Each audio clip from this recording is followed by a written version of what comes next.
আমি বিভিন্ন জায়গা থেকে মোটামুটি 20টা নোট করেছি এবং প্রত্যেকটা নোটের পিছনে কোরআন হাদিস দিয়েছি।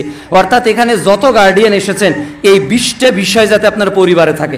আমি জাস্ট রিডিং পড়বো। 1, কথা বলার পূর্বে সালাম দেওয়ার অভ্যাস গড়ে তোলা, সূরা নূর অধ্যায় 24 আয়াত 61। 2, সুন্দরভাবে ও উত্তমভাবে কথা বলা, কর্কশতা যাতে না থাকে, রাগ যাতে না থাকে, সূরা বাকারা অধ্যায় 2 আয়াত 83। 3, অনার্থক ও বাজে কথা পরিহার করা, অনার্থক ও বাজে কথা, যে কথাতে নেকিও নাই, অনার্থক, দুনিয়ারও কোনো লাভ নেই, এই কথা পরিহার করা, সূরা লোকমান অধ্যায় 31 আয়াত 19। এরপর মুমিনের কথা ও কাজে এক থাকা, মানে যা বলবো তাই করব, সূরা সফ অধ্যায় 61 আয়াত 2। 5, মেয়েরা পরপুরুষের সাথে আকর্ষণীয় ভাষায় কথা না বলা, সূরা আহজাব পারা 22 অধ্যায় 33 আয়াত 32। অনেক মেয়ে আছে মোবাইলে গায়রে মাহারাম অনেক সুন্দর কথা বলে, হারাম, কর্কশ ভাষায় কথা বলতে হবে। এখানে নারীদেরকে কর্কশ ভাষায় কথা বলা জায়েজ। জি, কে বলছেন, কি প্রয়োজন আপনার, এইভাবে কথা বলতে হবে, এটা কোরআনের নির্দেশ।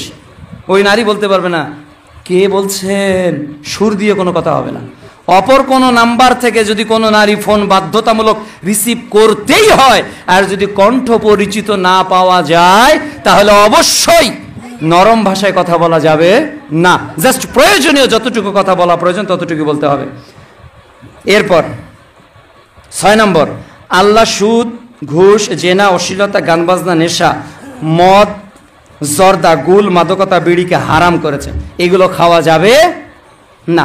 বাপ গুল খেলে ছেলে গাঁজা খাবে, বাপ সিগারেট খেলে ছেলে ইয়াবা খাবে, অ্যাজ ইউ সো ইউ রিপ।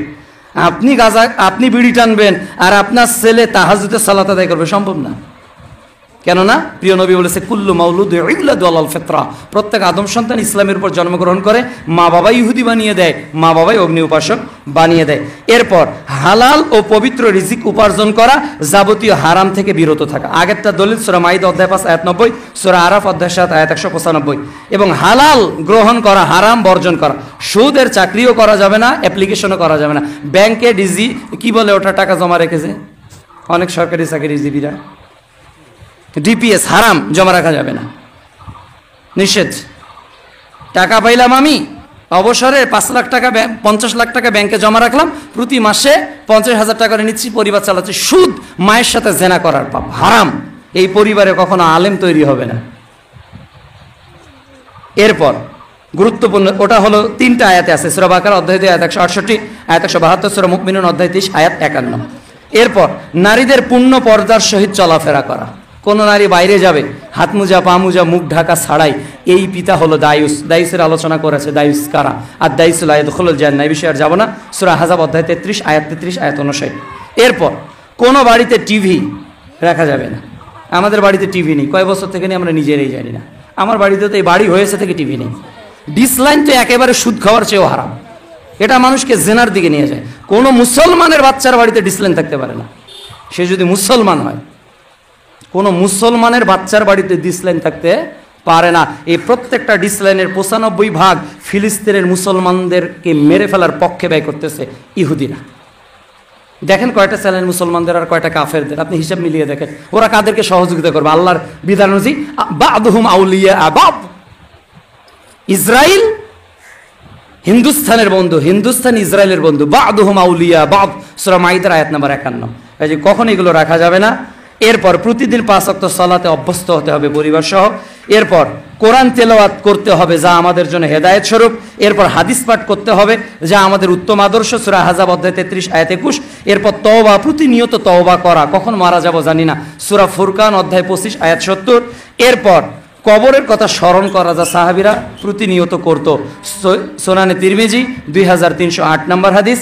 এরপর দান সাদাকা করা যা কিয়ামতের দিন দলিল হবে, আস-সাদকাতু বুরহান, সহিহ মুসলিম 223 নম্বর হাদিস।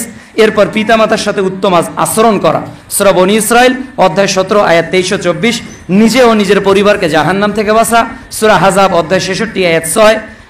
এবার রাসূল সাল্লাল্লাহু আলাইহি ওয়াসাল্লাম বলছেন যেটা আলা কুল্লুকুম রাঈন ওয়া কুল্লুকুম মাসউলুন আন রাইয়াতি, সহিহ বুখারী 2554। তোমরা প্রত্যেকে দায়িত্বশীল, তোমাদের দায়িত্ব সম্পর্কে জিজ্ঞাসা করা হবে। এরপর 17 নম্বর 18 নম্বর যে চরম পন্থা অবলম্বন করা যাবে না, শৈথিল্যবাদী অবলম্বন করা যাবে না, সর্বক্ষেত্রে মধ্যম পন্থা অবলম্বন করতে হবে, সর্বক্ষেত্রে মধ্যম পন্থা অবলম্বন করতে হবে।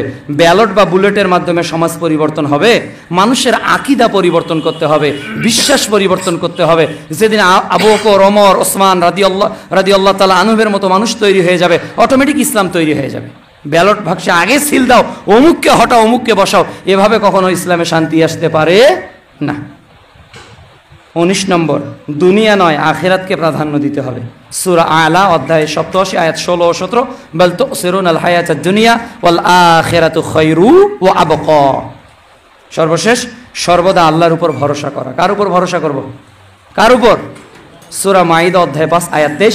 তাহলে এই 10টি ঈমান ভঙ্গের কারণ ও পরিবারের জন্য 20টি নাসিহা, এবং শেষে লিখেছে, আসুন না আমরা প্রত্যেকেই পরকালের স্থায়ী জীবনের জন্য ক্ষণস্থায়ী দুনিয়ার মায়াকে ছেড়ে দিয়ে রবের পথে বাকি জীবনটা কাটিয়ে দেই।